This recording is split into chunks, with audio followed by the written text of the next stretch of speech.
ইউটিউবে স্বাগত। আজ আমি তৈরি করলাম ভেটকির কাটার কষা, একদম কষা কষা আলু দিয়ে। জিরে ফোড়ন দিলাম, মাথাটাকে আমি নুন হলুদ লঙ্কা দিয়ে ভেজে নিয়েছি।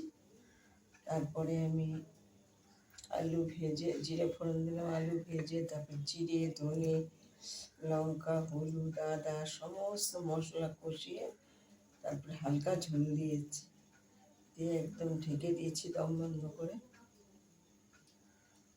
হয়ে এসছে তখন আমি ভাজা জিরে আর গরম মশলা দিয়ে নামিয়ে দিলাম।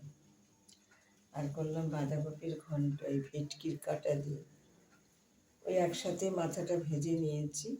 তারপরে আমি জিরে ফোড়ন দিয়ে আলু দিয়ে ওই জিরে ধনে আদা সব দিয়ে লঙ্কা হলুদ দিয়ে দুটো কাঁচা লঙ্কা দিয়েছি, গুঁড়ো লঙ্কাও দিয়েছি, হলুদ দিয়ে সব কষিয়ে তারপরে বাঁধাকপিটা দিয়ে আমি মশলাটা কষিয়ে নিয়েছি, তারপর বাঁধাকপি দিয়েছি।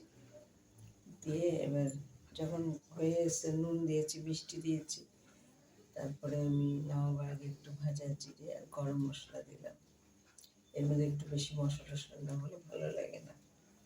আর ভালো লাগলে লাইক করুন, শেয়ার করুন, সাবস্ক্রাইব করুন, আমার পাশে একটু থাকুন। ভিডিওটা শেষ করলাম।